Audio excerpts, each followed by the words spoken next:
පළවෙනි අයිබෝන් මම අද ඔයාලට පෙන්වන්න යන්නේ ගම්පොළ නගර මැදේ එහෙම නැත්නම් ගම්පොළ රේල්වේ ස්ටේෂන් එක පිටිපස්සේ 1947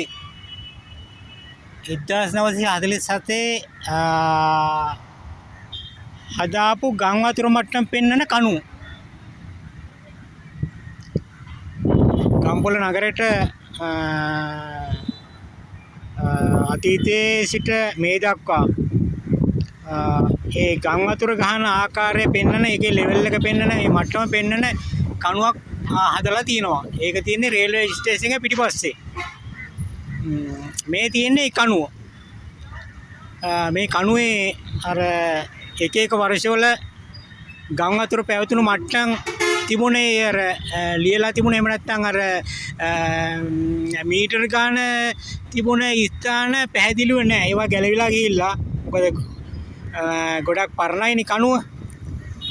දැනට මේ කණුව මේ ආකාරයට පවතින්නේ මලකඩ කාලා. එහෙම නැත්නම් මේකේ අර දර්ශක නැහැ.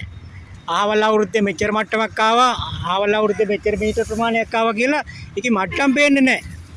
නමුත් කණුව පිළිහිලා තියෙනවා. මේක උඩම කොටසේ පේන්න තියෙනවා 1947 මේක හැදුවේ කියලා. ෆ්ලඩ් ලෙවල් 1947 අගෝස්තු මාසේ 5 වෙනිදා හදලා තියෙනවා. දැනට මොකුත් දර්ශකයක් නැහැ. ඉතින් කණුව විතරයි පේන්න තියෙන්නේ.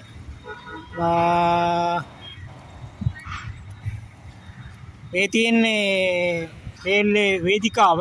දැන් මේ දිනවල දුම්රිය ගමනාගමනය නතරලා තියෙන්නේ දිට්ඨා සුලිකුණාටුවෙන් කොළඹ මාර්ග කැඩිලා තව ප්‍රසංස්කරණය කරලා නැහැ. හදලා නැති නිසා ඒවා මේ තත්ත්වෙන් පවතින්නේ. මෙන්න තවතාවක් මේ කණුව ඔයාලටත් මේ කණුව බලා ගන්න පුළුවන්. ගම්පොළ ආපු වෙලාවක රේල්වේ ස්ටේෂන් එක පිටිපස්සේ තියෙන්නේ. නමුත් මේකේ දර්ශකයන් නැහැ. 2025 නොවැම්බර් මාසේ 27 ඒ කාල සීමාවේ ගලපු ගම් වතුර මට්ටම් සඳහන් කරලත් නැහැ. මොකද ගියේ නොවැම්බර් මාසේ ගලපු ගම් වතුර මට්ටම ඉතිහාසයේ පළමු වතාවට වැඩිම ගම් වතුර මට්ටමක් තිබිලා තින්නේ. මිනිස් ජීවිත ගොඩක් බෙලිගත්තා. ඒවා සඳහන් වෙන්නේ නැහැ. මෙන්න කණුව. හරි එහෙමනම් ස්තුතියි මම නතර වෙනවා.